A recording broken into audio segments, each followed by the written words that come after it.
I almost took a $600 a month job before I became a successful six-figure entrepreneur. And in today's video, I'm going to basically break down exactly what my life would have looked like and how my life would have completely changed if I had taken that job, right? Now, if you guys don't know who I am, my name is Alim, right? And I used to work a 9-to-5 job back in the UK. I used to work for Argos, World Duty Free Sky, before I decided to take the biggest risk of my life, quit my 9-to-5 job, pack my bags and move to Dubai. And now I make well over 6 figures a year, all online, and I have financial freedom, right? And in today's video, I want to basically go over a story, right? Because when I first moved to Dubai, my main objective was I'm going to try and find a job, right? And the only reason I was doing that was because I was making a little bit of money online at the time. I was doing YouTube full time. I was working with sponsors, right? And I was making around $1,000, maybe $2,000 a month, which wasn't really much to survive on, right? Now you can imagine when I moved with my wife, things were very difficult. We had to try and find a job initially, and that was what we did. So we applied for many jobs all online. And to be fair, it was very difficult because we didn't know how the process worked here. We didn't know where you're meant to really apply for jobs. Obviously, I know in the UK you can use things like Indeed and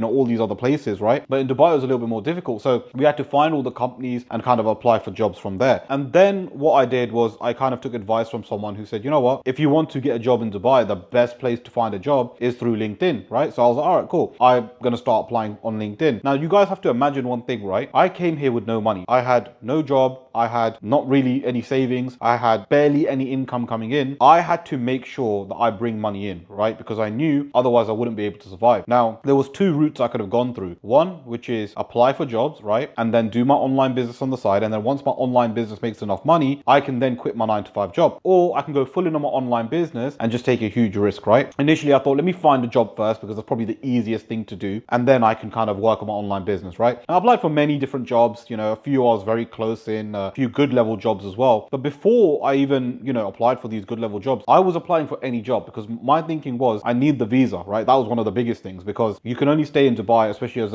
a British citizen, in Dubai for like 30 days or 40 days, I think it is, right? So I had to just find a way to at least be able to stay here for longer than the 30 days. And even when, I was here, we took many flights to Oman and back, kind of done like a visa run, try and stay here as long as possible, right? But even that, I mean, that's a whole different story, which I will go over in another video. But that was very draining as well. Imagine taking 2-3 flights in a day, going back and forth. It's very difficult. So we had to do that and we did all of that. But the point was where I nearly got this $600 a month job, right? And $600 a month, I mean, is absolutely nothing in today's day and age. You could barely survive with that money anyway. But my thinking was I need to get the visa. I need to get the visa and then I'll make a little bit more money online. It's not a problem. So I applied for this job on LinkedIn and I remember I just applied for it, sent my CV, my cover letter, all that crap. Then I literally got a reply back from the guy. So I think he was the recruiter or the head recruiter, whatever he was. And he said to me, look, we, selected you for an interview. Now, I did not know how the interview process here works, right? So I said, yes, I agree, blah, blah, blah. He gave me a time slot, not a time slot. And I was very confused by that. I was like, why is it a time slot? Do I just show up anytime during this time slot? So yeah, anyway, long story short, I didn't think too much of it. I was like, okay, cool, I've got like an interview, which is sick. So I pull up to the interview with my shirt, right? Looking all professional. And then I pull up to the interview and I see like a bunch of people, right? Now, bear in mind, this building was like an old building and obviously no disrespect to all the third worlders, but there were a lot of third world people there. And I just felt really uncomfortable because I felt like I'm applying for this job and like, it's just not my type of job. You know what I'm trying to say? It wasn't something that, I felt comfortable even doing, to be fair. It was just something that I was trying to do for the sake of it. And the people that are working there were mainly third worlders because obviously for them, a lot of these people, they make $600-700 a month. For these people, it's a lot of money and they can able to send money back home. And for a lot of these people, if you guys aren't aware, they generally live with like a few other people in like one apartment, right? In a really small apartment. Obviously, my expenses at the time were a little bit higher. I also had my wife as well. So it was a lot more difficult. Things were very, very difficult. So anyway, my point was, let me just try and get this job. At least I'll get the visa. That was kind of my thinking around it. Now I get into the lift of the building. I then go up. The lift door opens and I see a bunch of people just waiting, right? And all of them have their CVs in their hand. And I'm thinking, okay, cool. I haven't got my CV in my hand, but okay, it is what it is. I did send my CV when I applied for the job. So maybe it's not that deep. And then I remember I pulled up to the counter, the reception or whatever. And I just, said, gave my name. I said, I'm here for an interview, blah, blah, blah. And they're like, yeah, just wait here, X, Y, and Z. And there was just like loads of us, right? I can't even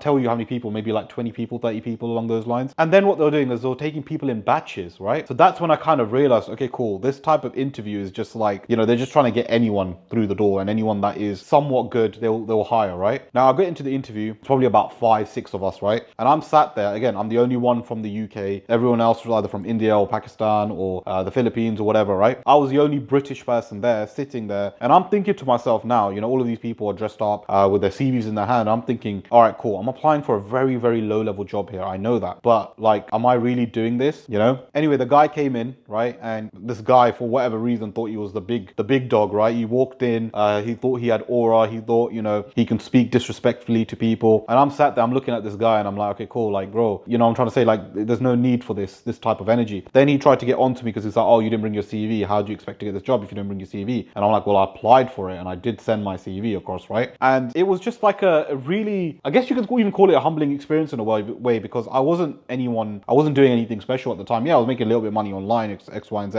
which was obviously more than what the role was paying me anyway. But it was just like a weird experience because it was like, okay, cool. Now this guy is talking down to me, right? He doesn't even know, obviously he doesn't even know what I'm doing now and the amount of money I'm making now, right? Which is probably more than the whole company combined. But the point I'm trying to make is that the level of the situation I was at that point was very difficult, right? And I didn't understand what was going on. So then obviously he spoke down to me, whatever. And then, yeah, everyone was interviewed separately and he kind of asked me questions and I gave my answers, X, Y, and Z. And then he revealed the salary, right? When he revealed the salary, it was like, okay, cool. I was kind of expecting that anyway. But at the time I felt really like, what am I doing? I quit my 9-to-5 job in the UK where I was making like $2,000 a month, which again is nothing special. But imagine quitting your 9-to-5 job, that way you're making 2-3 grand, coming to a foreign country and making like what, 30-40% of that. Like, that's crazy. So I was like, I did not realize, like, I was sat there, I remember sat there and I was like, what am I doing with my life? Like, is this truly what I'm doing? Is this where I'm like going? And I remember after leaving the interview, I went up to go to my car, right? Now I parked in a multi-story car park. Even this was like a Rago car park. Like, it was incredible how crazy this place was, right? And I went into the car park and the lifts were not working. And I was like, really, is this gonna happen to me? Now you can bear in mind, this car park has no AC or anything like that. The lift not working. It was like 45, 47 degrees. And I was parked on the 14th floor. I had to climb all those steps, right? And it was 47 degrees outside. And in the car park, it feels even more hotter, right? So I was sweating like crazy. I was out of breath. You know, I didn't even think I was going to make it up the stairs. I genuinely felt like at one point I was going to faint. Guys, it was one of the most difficult, and I guess you can also call it the most humbling experience of my life, because when I got to that car and I sat down, first thing I did, obviously, I turned the AC on blast and I just sat there. I didn't call anyone, even speak to my wife. I gave myself a minute and I was like, obviously trying to catch my breath, but at the same time, like, what am I doing? Am I seriously doing this? I went from the comfort. Now, guys, I was living with my parents. I had, you know, not many expenses at the time, apart from a really expensive car that I bought. And I was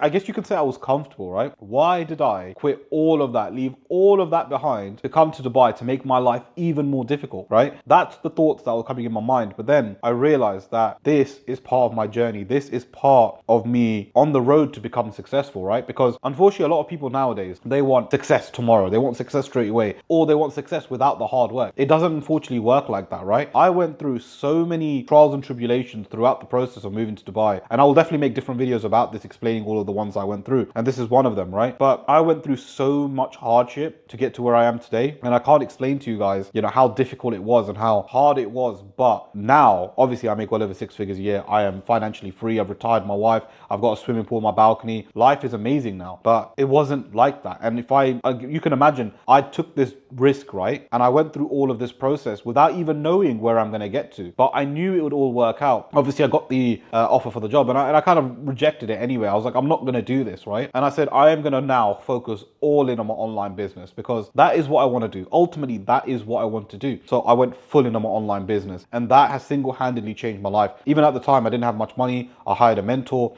I learned everything that I needed to learn, and it literally got me to where I am today. Now, just a quick one, guys, right? If you yourself are looking for a mentor who can work with you on a one-to-one basis and scale you to over 10K a month by using the One Skill Consulting business model, click the link in the description, book in a call with me. What we'll do is jump on a call and I'll show you exactly how I can help you. But the whole point of this video, guys, is to show you that even if you're going through a difficult time, even if things are not where you want it to be right now, even if you are finding your current situation hard, even if you're finding your current salary not enough, if you find your job not good, if you find, you know, whatever situation you're going through right now, everything will get better. But the only time, and I want to make this very clear in this video, the only time it will become better is when you decide to make your life more difficult. Now, I know that might make no sense, right? But you need to take more risks and you need to put yourself in more difficult situations. Guys, when I was applying for this job, when I went through the whole experience, which I believe made me stronger to the point where I can make even more money now, right? But when I went through this experience, it was difficult, it was hard, but I knew I needed this. I needed this difficult experience. When I hired a mentor and I gave him all the money that I had, I knew I needed that because that's what's going to kind of elevate me to where I am now. And I can honestly say, sitting here now, going through all of those experiences without, even if one of them didn't happen, I probably wouldn't be where I am today. So I am extremely grateful of all the difficult moments I've had in my life because that's what's taken me to where I am today. And that's why I say to you guys, right? Hire a mentor, you know, start an online business, alongside your job. I did that for a very long time. I was working my 9-to-5 job whilst I was doing my online business. I was working on it at work. I was working on it during lunch. I was working on it at home. I was doing everything possible because I knew I didn't want to work a 9-to-5 job for long. And to be fair, because I did that, I was able to make about 500 to $1,000 a month doing that. But then when I moved to Dubai, you know, I had that sort of base and then I could just go full in on it. That's why I say to you guys, right? Like, I'm not even saying quit your 9-to-5 job. Start something on the side. Once that makes you enough money, you can then quit your 9-to-5 job. And I'll promise you guys, it's not that difficult to make money online. It's extremely easy to make money online in today's day and age, and everyone can do it. I've got a 16-year-old client who's now 17, who's making around $5,000 a month. I had a 20-year-old client who initially joined me, who made $25,000 from his first YouTube video. He's now 21 and he makes around $25,000 a month. Guys, it just shows it doesn't matter what age you are, it doesn't matter where you come from, right? All of you guys can do this. And I call this business model the one skill consulting business model. It's essentially where you sell your skills and knowledge to high ticket clients. Now, if you guys are interested and you do want to start your own online business where I will work with you on a one-to-one basis and scale you to 10K a month by using the one skill consulting business model, click the link in the description, book in a call with me. What we'll do is jump on a call and I'll show you guys exactly how I can help you. Or alternatively, guys, if you want to know this one skill consulting business model in a little bit more detail, click the video that you see on your screen and I'll see you guys there.